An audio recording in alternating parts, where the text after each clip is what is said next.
مولوی صاحبانو په تیر درس کې مونږ تاسو دا وضاحت وکړه چې لا یخرج عن علمه وقدرته شیء. د الله تعالی د علم او د الله تعالی د قدرت نه یو شی هم نه بیرون کېږي. یو شی دا مسله ځان سره یاد کړئ تاسو چې یو علم د الله تعالی دی او بل قدرت الله تعالی دی. د دوه صفاتونه دي، علم او قدرت. دویم بیا مولوی صاحبانو یو معلومات د باری تعالی دي او بل مقدورات د باری تعالی دي.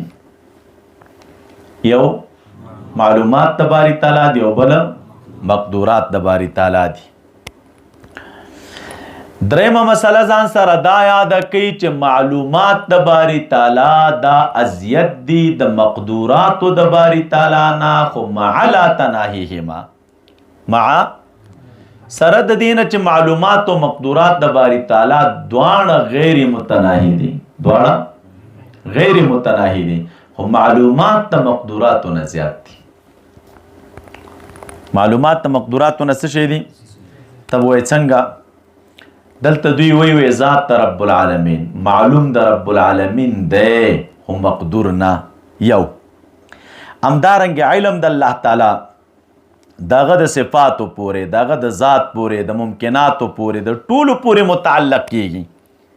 د علم تعلقه د رب العالمین د ذات سره هم راځي، د الله تعالی د علم تعلقه د صفاتو سره هم راځي. نه په خپل صفاتو رب العالمین علم لري، په خپل ذات رب العالمین علم لري. او تعلقه د علم مولوی صاحبانو د ممکناتو سره هم راځي. رب العالمین په ممکناتو باندې هم څه شی لري؟ علم لري. خو هر چې قدرت دی نو دوی وی د قدرت تعلقه چې دی دا یوازې د چا سره ده؟ د ممکناتو سره. چې کم شی ممکن وي دا مغې ممکن پورې د خدای تعالی قدرت څه شی نیسي؟ تعلق نیسي. تر محال پورې چې یو شی محال وي نو د محال شي پورې د رب العالمین قدرت تعلقه نه نیسي، د خدای تعالی قدرت ور پورې تعلقه. نو ګوره معلومات د رب العالمین دا زیات شول د چانه؟ د مقدوراتو د رب العالمین نه. ولې د الله تعالی علم دغه د ذات سره، دغه د صفاتو سره، د ممکناتو د ټولو سره تعلق نیسي، خو تعلقه د قدرت تنها یوازې د چا سره ده؟ دا د ممکناتو سره ده. په دې ځای باندې تاسو مازغه خلاص شول. دا یو مهمه خبره شوه. علم تعلقه د معلوماتو سره، معلومات دي او مقدورات دي. معلومات ازیت دي د چانه او سره د دینه چې دواړه څه شي دي؟ غیر متناهی. سره د دینه چې دواړه معلومات د رب العالمین هم غیر متناهی دي او مقدورات هم غیر متناهی دي، خو معلومات زیات دي د چانه. بلی مسئله تراشی مولوی صاحبانو دیزی کې نبراس مولا صاحب یو خبره کړي، تاسو بیا ځان سره وګورئ. نبراس مولا صاحب وایي چې موږ ووایو چې د الله تعالی د قدرت تعلق دا تنها د ممکناتو سره دی، نو بعضې خلک وایي په دې ځای کې خفه شي. څه شی شي؟ او وجه د خفګانې څه شی ده؟ وایي وجه د خفګانې دا ده چې د قدرت تعلق د صرف د ممکناتو سره که، نو قدرت د باری تعالی د څه شی که؟ دا د محدود که.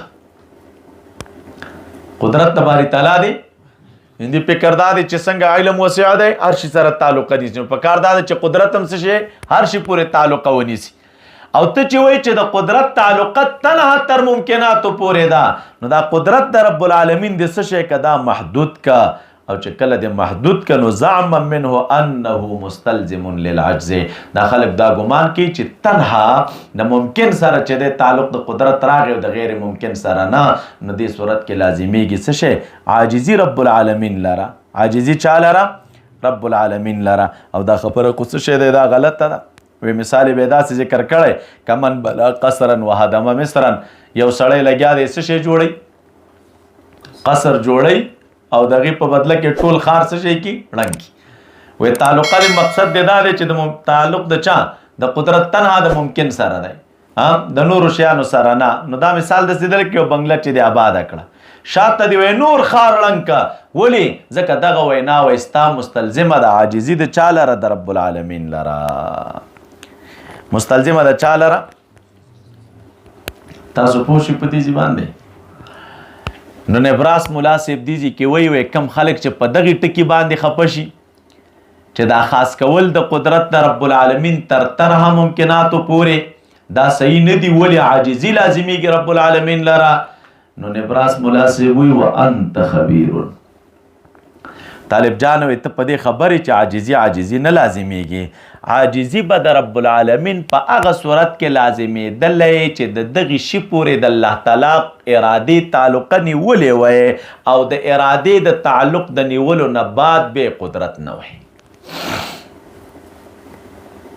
بیا څه شی نه وی لکه مثلا موږ تاسو وایي لکه دا کار مې کو خو عاجز شو څه معنا غوښتل مې چې مثلا دا موبایل مې وران شوی دی او دا جوړ کړم خو څه شی شوم عاجز شوم نو څنګه دی غوښتل نو لاړم دغه مې راوړه پیچکس خلاص مې که ګوتې مې پکې ووهلې پاک را پاک مې که چې وروسته مې بېرته بند که بټن مې وله نو بیا هم نه چالانېده نو ګوره په دې صورت کې چې دا موبایل جوړ نشه نو دې موبایل د جوړېدو نه ته څه شی شولې عاجز دا د عاجز کلمه کوم صورت کې استعمالیږي دا په هغه صورت کې استعمالیږي چې یو ځل د شي سره ستا د ارادې تعلق راغی او د ارادې د تعلق نه بعد اوس د دغه شي په جوړولو ستا څه شی نشته دی قدرت نشته دی څه شی نشته نوم پېژندل عاجزي دې ته وایي چې یو شي پورې د ارادې څه شی راشي تعلق راشي او د ارادې د تعلق نه بعد بیا څه شی نه بیا قدرت نه نو دقیقه شي ته عاجزي وای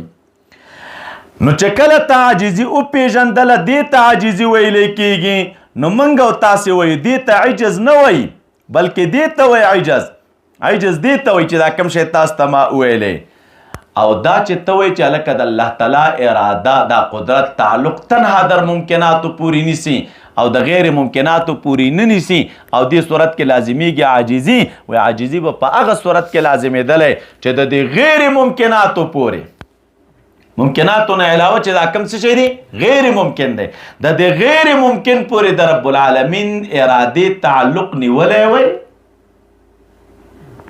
ارادې تعلق او به قدرت نه وای نو موږ ویلی چې اوس رب العالمین څه شی دی عاجز او سره د دې نه موږ وایو چې په غیر ممکن پورې د رب العالمین اراده د سره تعلق نیسي نه نو چې د الله تعالی اراده ور پورې د سره تعلق نه نیسي نو عاجزي د کوم ځای نه راغله یعنی قدرت څه شی وي مولوي صاحبانو عقیب الاراده وي قدرت څه شی وي اول اراده او بیا نو چې کله قدرت نو د اراده نه بعد نو عاجزي شو او د غیر ممکن پورې د رب العالمین اراده د سره تعلق نیسي نه نو چې نه نیسي لکه مثلا مولوي صاحبانو ای شریک الباری راواخله دا ممتنع ده کذب راواخله دروغ دا ممتنع ده داسې نور محالات راواخله د دې شیانو باندې که څوک دا سوال کوي دا شرل قید ملا صاحب ویلي ني ویله که خدای تعالی په دروغو باندې قادر دی که نه خدای تعالی په دروغو نو دلته سړي ته سوال راشي اوس کویم چې قادر دی خو غټ مشکل دی بل جوړ که نسبت ته قبح کېږي او کویم چې قادر نه دی بل مشکل کې واقع شولې نسبت ته چا کېږي د عاجزي کېږي دواړه طرف ته اوس د سړي ذهن څه شی وي دلته ګډوډ وي نو چې چا په دغه عنوان باندې سوال وکړ نو د سائل ته ویل پکار دی چې دا کم سوال تا کړی ملا صاحب نو دا سوال دی غلط دی دا سوال دی داسې سوال مه کوه چې خدای تعالی په دروغو قادر دی او که قادر نه دی د قادروالي او د غیر قادروالي پوښتنه مه کوه بلکې عقیده دا ده چې د دروغو پورې او د نورو محالاتو پورې د خدای تعالی اراده د سره تعلق نه نیسي دا چې قادر دی که نه دی د قادریت خبره خو موږ عقیب الاراده کوو د قدرت خبره موږ څه شی کوو د ارادې نه بات کوو او د دغه شیانو پورې د رب العالمین اراده د سره تعلق نه نیسي نو چې اراده د سره تعلق نه نیسي نو د قدرت او د نه قدرت خبره ولې کوي نو ته به وایې چې مولوي صاحب نو دې کې بیا څه چلو شو چې د دې شیانو پورې اراده د خدای تعالی تعلق نه نیسي نو بیا خو معلومیږي چې د خدای تعالی په اراده کې اوس نیمګړتیا ده د خدای تعالی په اراده کې څه شی ده چې د ځینو شیانو پورې تعلق نیسي او د ځینو شیانو پورې تعلق او د الله تعالی اراده خو د خدای تعالی صفت ده او دا خو د رب العالمین صفات خو د الله تعالی صفات ته کمال دي نو بیا خو مشکل په اراده کې راغی. مثلا ارادو د ممکن پورې تعلق نیسي او د غیر ممکن پورې تعلق. نو مولوی صاحبانو تاسو به ووایئ چې دلته مشکل د رب العالمین په صفت کې نشته او مشکل په اراده کې نشته. اراده د رب العالمین تعلق نیسي تر هغه شي پورې چې په هغې کې صلاحیت د تعلقي وي. په هغې کې صلاحیت د چا وي؟ دا د خدای تعالی اراده د هغه شي پورې تعلق نیسي چې په هغې کې صلاحیت د چا وي؟ د تعلقي وي. یعنې دا صلاحیت به کې وي چې د اراده ور پورې متعلقه شي. نو چې په کوم شي کې صلاحیت د تعلقي وي نو هغې پورې اراده متعلقه کېږي، او چې په کوم شي کې صلاحیت د تعلقي نه وي نو د هغې پورې اراده. او موږ چې وایو چې ممکن پورې د رب العالمین اراده تعلق نیسي نو دا په دې وجه باندې چې په ممکن کې صلاحیت د تعلقي شته دی، او چې کوم ممتنعات دي او محالات دي نو چې په هغې پورې د خدای تعالی اراده تعلق نه نیسي نو وجه دا ده چې په هغې شي کې صلاحیت د چا نشته دی، د تعلقي نشته. نو مشکل او نقصان دا په صفت او په اراده د رب العالمین کې نه دی، بلکې مشکل او نقصان مولوی صاحبانو دا په مقدور کې دی. دا په چا کې دی؟ په دې مقدور کې نقصان ولې دی؟ ځکه په دې کې صلاحیت نشته دی د تعلقي. نو چې په کوم شي کې د تعلقي صلاحیت و د هغې شي پورې د خدای تعالی اراده تعلق نیسي، او چې په کوم شي کې د الله تعالی د چا د ارادې د تعلقي صلاحیت نه وي د هغې شي پورې اراده د رب العالمین څه شی نه نیسي؟ تعلق. په دې ځوان تاسو ورسېدلی.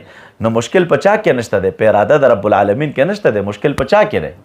مقدور کې دی. دغه صلاحیت د دې نشته دی چې اراده ور پورې متعلقه شي.